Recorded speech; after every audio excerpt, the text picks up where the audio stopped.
Bonsoir et bienvenue encore sur une nouvelle vidéo donc de Space Engine, encore une fois. Et encore une fois, on va parler de la comète. Bon, là, il s'agit maintenant de voir un peu de où se placer pour voir la comète dans les prochains jours. Donc là, ces derniers jours, c'était toujours le matin, direction nord-est. Là, à partir du 16 juillet, alors on va commencer à la voir après le coucher de soleil, donc aux alentours de 22 heures, vers le nord-ouest cette fois-ci. Alors, évidemment, il faut que votre ciel soit dégagé et que la vue aussi soit dégagée. Donc, si vous habitez dans les montagnes, c'est un peu compliqué. Là, par exemple, je vous donne un exemple en vallée suisse. Il faut monter quand même assez haut pour pouvoir voir quelque chose. Donc, ce qu'on va faire, c'est que là, bon, là, vous avez la vallée donc du Rhône, Brigue, enfin bref, pour ceux qui connaissent, et, euh, et là-bas, on a Sion. Et là, on s'est mis en gros au sud de Brigue, aux alentours du Simplon. Donc, ce qu'on va faire, c'est que déjà, je vais mettre une heure un peu plus pratique pour vous observer. On va mettre. Alors, on va mettre 19 heures. Alors, c'est 19 heures en temps universel, 19h30, ce qui correspond à 21h30. Donc là, c'est en gros, grosso modo, le tomber de la nuit. Et là, on pourra voir donc effectivement la comète de ce côté-là. Donc là, on voit que c'est encore le reste de la lumière du soleil qui s'est couché. Bon, désolé pour la qualité, effectivement, bon, ça ressemble pas à ça en vrai, hein. Là, c'est vraiment très très très sommaire, mais bon, c'est pas un logiciel qui est fait pour observer la Terre, mais pour observer les étoiles et les planètes, tout ce qui se passe dans l'univers en fait. Alors, donc là, par exemple, ce qu'il y a, c'est que on commencera à voir vers 19h30 la comète, mais ça durera pas longtemps parce que vous voyez, si j'avance un peu dans le temps, donc là, on est donc à 19h, donc 21h50, 22h. 22h20. En gros, 22h22, elle part déjà à l'horizon. Donc c'est vraiment une petite durée. Mais honnêtement, pour une comète comme ça vaut le coup. Parce que, pour rappel, donc cette comète, c'est la plus grosse comète qu'on a vue depuis 25 ans.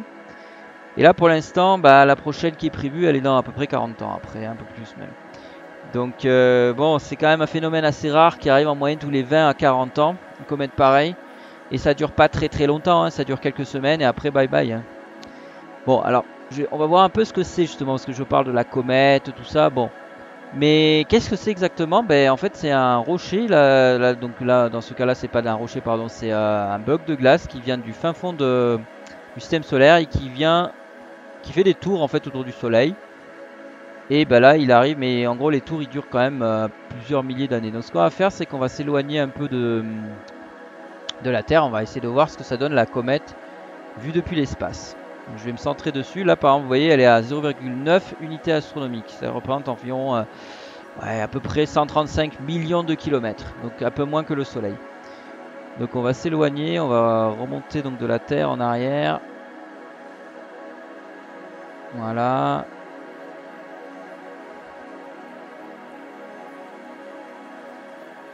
Donc vous voyez donc l'Italie, la Corse, la Sardaigne, la comète toujours, hein. Ce qu'on va faire, c'est que hop, non, on va pas descendre, on va monter et le Soleil. On va s'éloigner donc, désolé si vous avez le mal de mer à force de tourner dans tous les sens. Et vous voyez que la comète, on a l'impression qu'elle bouge pas en fait. Alors que en gros on s'éloigne pas de la comète, mais en fait on s'éloigne aussi, c'est juste qu'elle est extrêmement loin quoi du coup. Alors pour vous donner un ordre d'idée, je vais rajouter les orbites. Bon là c'est un peu fouillis parce qu'il y a tous les orbites de toutes les planètes qui se sont mis un peu en vrac. Alors hop, désolé pour le pilotage un peu aléatoire. Donc la Terre, on s'éloigne de la Terre au fur et à mesure. Et là vous avez la Lune d'ailleurs au passage. Pour vous donner un ordre d'idée de la distance de la Terre à la Lune, hein, encore une fois de plus. Et là vous voyez les orbites des autres planètes autour du Soleil. Donc là vous avez Mercure. Là, vous avez l'orbite de Vénus, donc Vénus qui est là.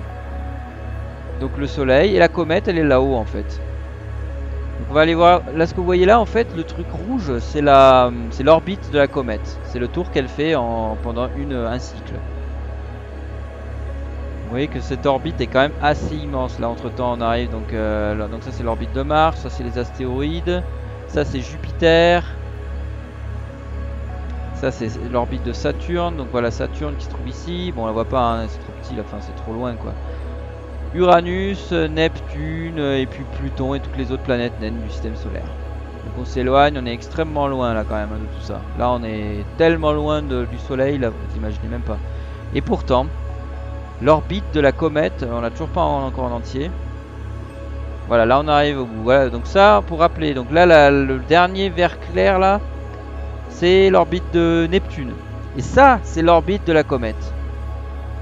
Donc pour vous donner un ordre d'idée, c'est donc voilà, là on a 7100, en plus j'avais dit 5000, mais 7125 ans de période. Donc pour vous donner un ordre d'idée, bah, on va regarder par exemple à quel endroit se trouvait cette comète. On va mettre en 1920 par exemple. Tout le monde a connu une fois dans sa vie une personne âgée qui est née donc il y a 100 ans. Bon évidemment il y en a qui sont vivants, mais il y a 100 ans, la comète se trouvait ici. Elle était déjà quasiment arrivée chez nous, elle était pas loin hein, il y a 100 ans. Bon après il y a beaucoup de gens, par exemple moi je suis né en 1982. Et ben elle était là la comète. Donc ça fait quand même bizarre de se dire qu'en gros elle était quasiment arrivée. Alors que bon bah ça fait quand même presque 40 ans maintenant. Et maintenant si j'accélère le mouvement, donc ce qu'on va faire, donc attention je vous préviens ça va secouer. On va accélérer le temps.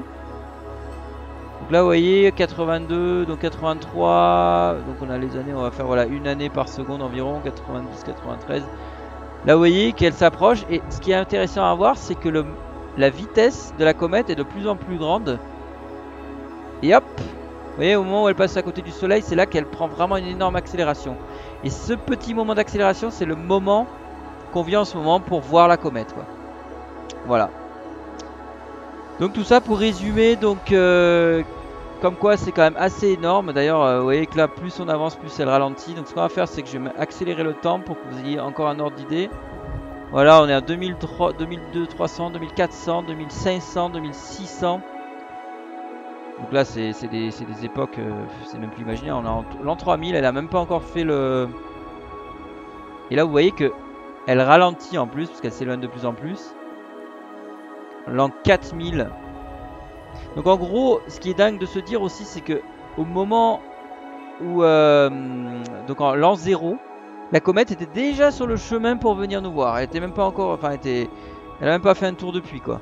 En gros, la dernière fois qu'elle était là, c'était quand les Égyptiens, je crois qu'on n'avait même pas inventé l'écriture que la comète était dans le système intérieur la dernière fois quoi. Donc c'est quand même assez énorme. Voilà, là on est en l'an 6000 et la comète elle a à peine passé. Là elle est en train de réaccélérer tout doucement. Allez, on va quand même vous faire encore un autre passage en l'an 10 000 et quelques à mon avis, ce sera, ou 9000 ou par là quoi. Attention, elle accélère, accélère, accélère, accélère. Ouais, bon évidemment les planètes là elles tournent à une vitesse folle hein, entre temps. Et hop, on arrive. Vous allez voir, elle va passer dans le centre, mais à une vitesse hallucinante. Et hop, c'est vraiment impressionnant la vitesse à laquelle elle passe. J'ai pas trouvé un moyen de trouver la vitesse donc d'un objet là dans l'espace. Ça aurait été intéressant de voir à quelle vitesse la comète se déplace quand elle arrive près du soleil, à quelle vitesse elle se déplace quand elle est complètement à l'extérieur. Bon après je pense qu'il y a moyen de trouver ces informations quelque part. Voilà, bah écoutez, merci d'avoir regardé cette vidéo. Je vous souhaite une excellente soirée. J'espère que vous ferez de belles photos. Vous pourrez, mais même si vous ne faites pas de photos, avec les jumelles, c'est super spectaculaire à voir. Ça vous laissera des souvenirs que vous n'allez jamais oublier. Voilà. Je vous souhaite une excellente soirée, une bonne nuit et une bonne observation. Bye bye.